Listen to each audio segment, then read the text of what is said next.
que eu entendi das diferenças do que eu vivenciei, tanto dentro da empresa quanto quando eu fui advogar? Que os processos judiciais não estavam resolvendo, eles resolviam questões legais, jurídicas, tinha uma decisão, mas a sensação de satisfação, a sensação do conflito ainda persistir, ela era presente.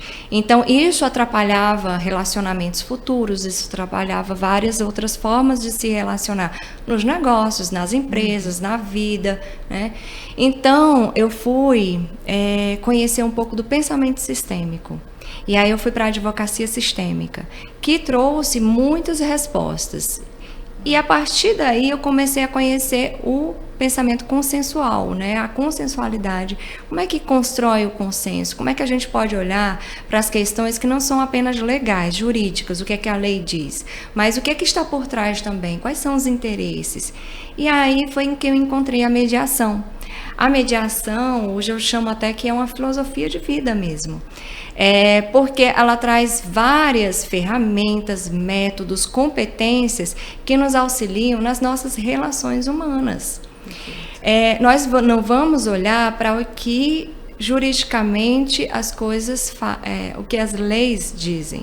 A gente também vai olhar para isso, mas a gente vai olhar para sentimentos, a gente vai olhar para esse lado humano das pessoas.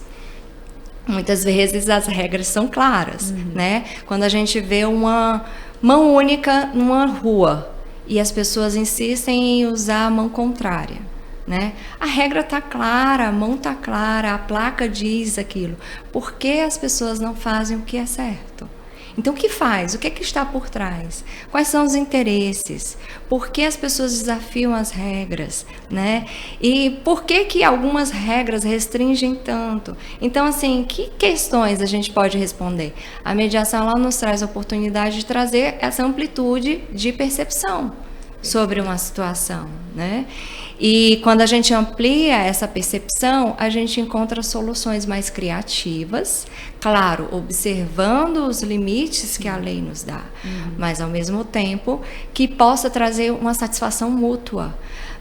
O que eu via, pessoas, né, empresas ganhando processos insatisfeitas e ainda não havia uma resolutividade.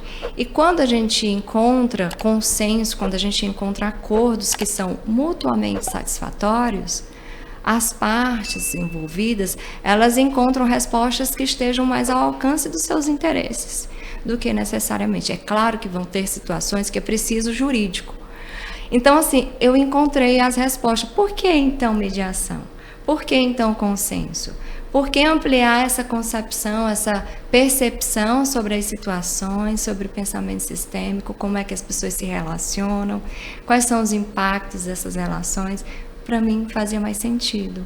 E aí eu queria trabalhar exatamente esse lado humano. E eu comecei a incorporar isso na minha vida, né? Eu aprendi, tive uma professora na faculdade que depois se tornou uma amiga de estudos. E depois eu fiz uma mentoria com ela, que é a Mediação Pais e Filhos, a Daniele Bandeira. Ai, que maravilha! E aí eu ampliei ainda mais essa concepção de como é que a gente aplica a mediação na nossa vida, né? Esse tema é fantástico, ela tem uma obra publicada, Mediação Pais e Filhos, né? Interessante. E hoje eu trago essa perspectiva para dentro das empresas, como as empresas podem implementar competências que estão relacionadas à mediação e ter uma autogestão dos seus conflitos cotidianos. Afinal de contas, a gente está tendo o tempo todo conflito. Sem dúvida. E uma coisa que eu falo em cada empresa que eu entro, né? Agora vai deixar de ter conflito? Não. Os conflitos, eles podem ser vistos como oportunidade de mudança. Perfeito. E a gente desconstrói a percepção de que eles são negativos, a gente entende que eles têm efeitos negativos, consequências negativas na nossa vida, só que a gente pode, né, torná-los uma oportunidade de mudança. Aí a gente aplica isso na nossa vida. E eu venho trazendo a questão do protagonismo inserido dentro desse contexto, porque o mediador, ele vai atuar... Eu não vou resolver o conflito dos mediandos, não sou eu. Quem tem a chave para as soluções é quem criou o problema. Só que a gente, quando está dentro do conflito, a gente fica numa caixinha fechada. Verdade. Né? A nossa percepção fica limitada, a gente não consegue. A gente está imersos em sentimentos que nos trazem dubiedade, a gente não consegue confiar no outro, a gente não consegue sequer escutar o outro. Então, o mediador, ele vai auxiliar nessa ponte.